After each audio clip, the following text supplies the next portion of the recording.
Hello everyone, this is Mr. Dice again, your business teacher and business consultant, and today I want to run by you the types of employment contracts, or the most popular types of employment contracts that are out there, and discuss some of the criteria that each have particularities, and see how they would fit in our business model, or why we might be even tempted to use them or take them in consideration.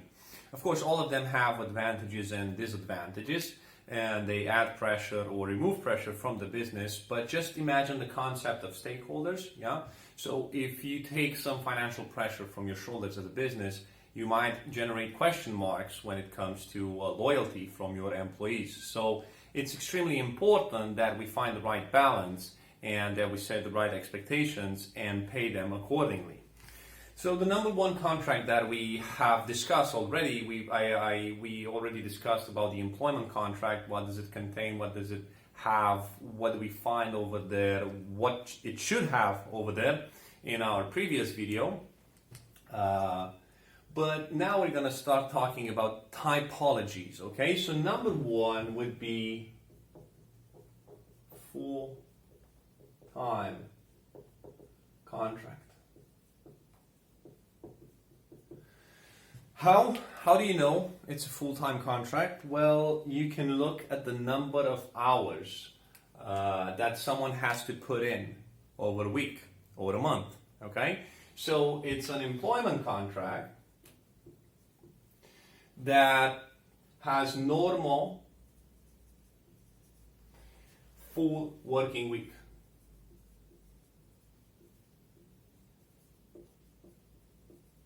This would be 40 hours per week, okay, and if we were to talk about a month, it would be 160 hours per month.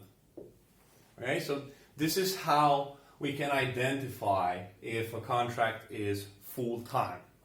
Okay, now there are certain advantages over here. It provides a sense of security for the employee. It gives them stability in terms of income, and this translates into loyalty. Okay, or better said, it can translate. It's not something guaranteed, but it can translate into loyalty. So I'm going to stick with my job because it provides security, regular paychecks, stability, and I should show my loyalty over there. And it's an income you can count on. And just think about the situation if you want to take, for example, a bank loan or a mortgage or buy a house or buy a car. You would actually need to prove that you have a full-time contract that enables you to take that loan. The downside of it is that it's the most costly type of contract that you can have on the long run. Of course, if you have a business that doesn't have busy time or activity or working at its peak all the time. So you also pay here for downtime,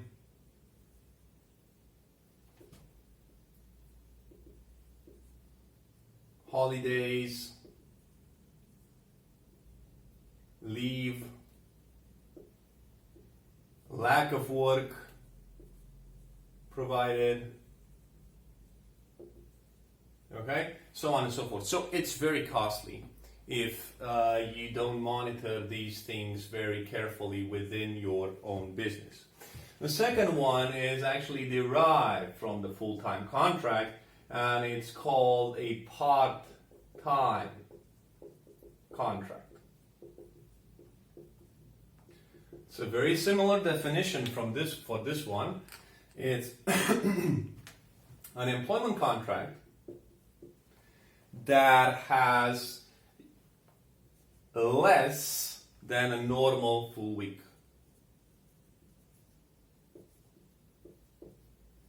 Working week. Or month. if you'd like. So I would take an example. You only have to work 8 hours per week. Now that is a part-time contract. Of course, it's very rewarding for me as a business to know that I can call in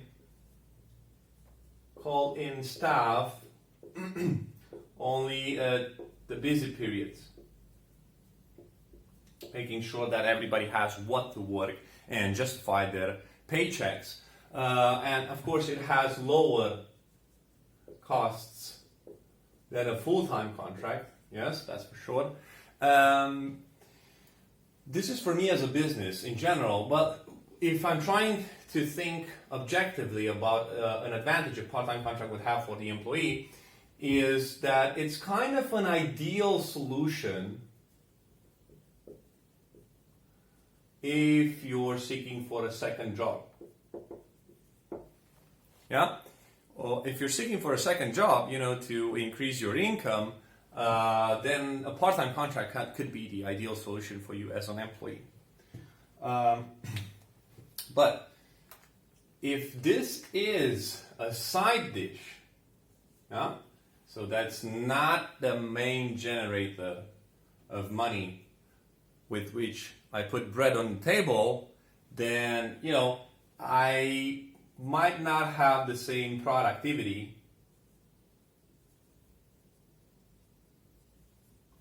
or perhaps interest to perform at peak. As a worker, I would be earning less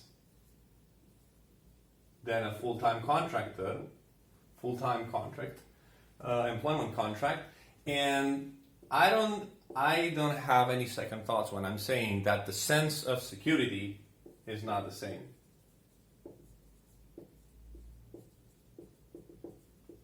It is not the same.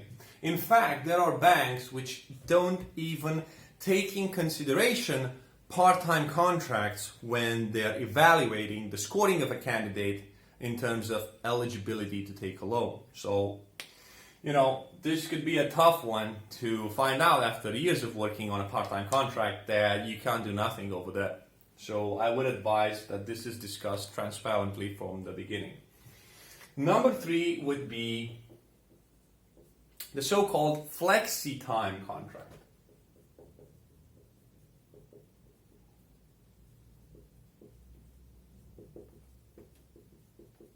Okay, which is an employment contract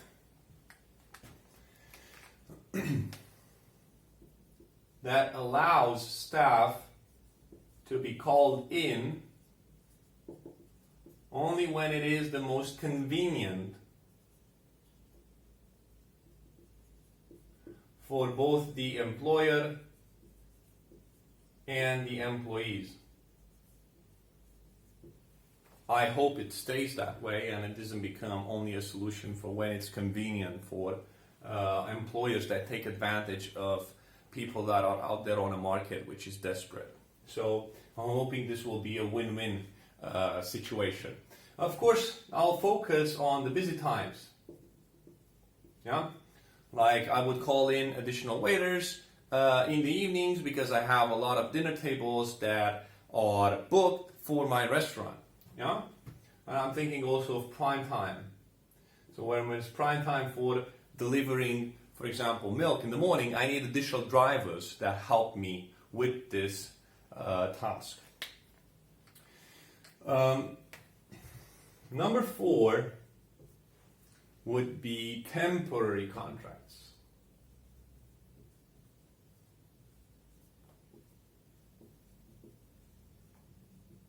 Okay? Now, this is an employment contract that is designed for a specific period of time only. And a good example would be 6 months. That's it. That's all you get. I'm being transparent. I need someone specialized for 6 months to help me solve this task or problem. It is highly characteristic. So it kicks in, especially when you have a specific project or task. It could involve a full-time contract or a part-time contract, but still on a specific time length. Okay? Now, the advantage with this kind of contract is that you as a business really have control. Yeah?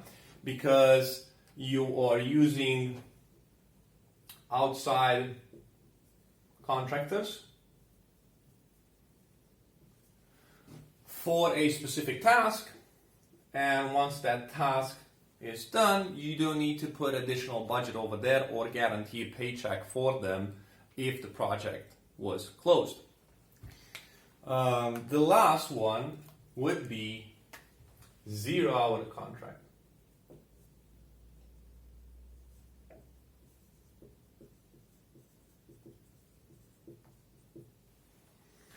This is a tough one because is that kind of employment contract that involves no minimum hours of work guaranteed, no minimum hours of work guaranteed, okay, and you'll be paid only when your work will be needed. Paid only when your services are needed. Okay? Well, you should not expect, to have rates that are in your favor over here because you provide no guarantee or stability. You promise nothing, and for that reason, I would not really expect people to be extremely loyal when this happens, because the one that actually pays someone on a regular basis and makes sure that they can sustain their family and their life habits is the one that is going to be treated with the highest priority when a decision comes. So the less involved you are with the type of contract within the life of your collaborators or employees, the less priority they will give you. So thank you very much for watching this video, and don't forget, if you have any business queries, just drop me a line and I'll help you pull it through.